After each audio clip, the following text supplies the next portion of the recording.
for-profit business with nonprofit sensibilities. This is The Language of Business with Greg Stoller. All companies, whether for-profit or not-for-profit, like to think of themselves as being ethical. But how does that change when their bottom lines are affected? Darby Hobbs helps financial institutions put a price on being socially responsible. She's the founder and CEO of Social 3, and welcome to The Language of Business. Thank you. Pleasure to be here. What makes a financial services firm socially responsible? Well, there's two levels. There is the whole area of reputational management, being conscious as a business leader and making right decisions in your management team.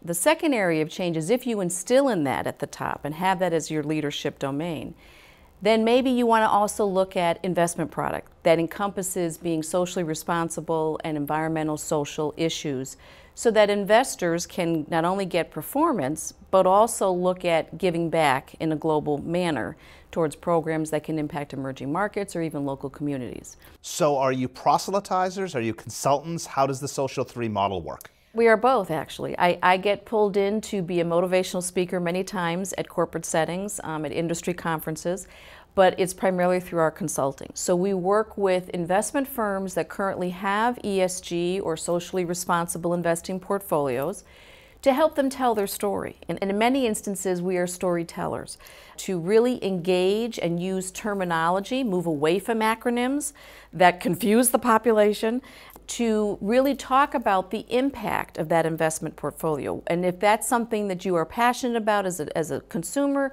you will engage in that and begin to have brand identity. The other piece that we work on with firms are actually securities, corporations, and manufacturers that have, let's say, a corporate social responsibility officer. They may have an environmental social governance program, and they tend to operate those very separate from their investor relation area. And so that discussion back to Wall Street to say, how do we create capital formation? How do you spread your story that you're doing good while you're also maintaining the populations around the world towards goods and services? How are you successful at that? And get value for that and allow investors to be educated and to then move money into your investment choices. Why wouldn't one of your clients do this in-house as opposed to hiring your firm? Well, they can do it in-house, and they have, and many times we work with existing marketing departments and different media groups. But I will tell you that, again, that the concept of marketing strategy and telling the story and really getting at the emotive issues of investors has not been a strong suit in the financial services world because typically we've defaulted to performance discussion and we feel that investments are bought, not sold. So we tend to align ourselves to existing groups, and sometimes the investment firms don't even have an in-house area that they can focus on, and they have always outsourced it, whether to an ad agency or to a media firm.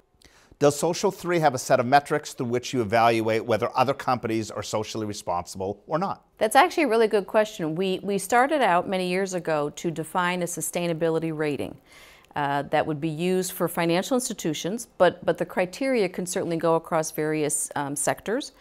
And we're currently working on that with a number of organizations and looking at it as more of an index and something that would be defined around a shared value components. So taking it more into the conscious capitalism and the reputational management side, because it does apply. What are you doing with your own company to make sure it is socially responsible? First off, it's who we work with. So making sure that who I surround myself with and people that work with me, that our clients and client relationships are building the same passion, believe in the same areas, and really are driven by the same principles. And that comes down to what we value as business leaders and also our integrity. It also comes down to what their platforms stand for. So I can be somewhat choosy in Social 3 because of how we've defined the company and who we work with. That doesn't always happen for everybody, but that is truly from my standpoint where we're trying to drive it.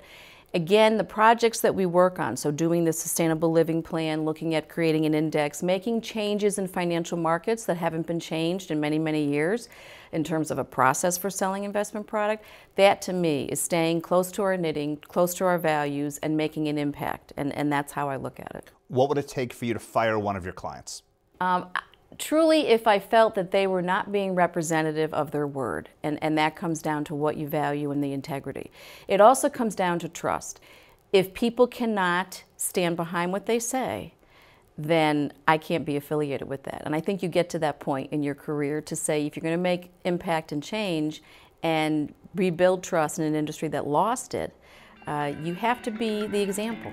Darby, thank you. Thank you. It was great. Darby Hobbs, the founder and CEO of Social 3. How a house can welcome veterans home when the language of business continues.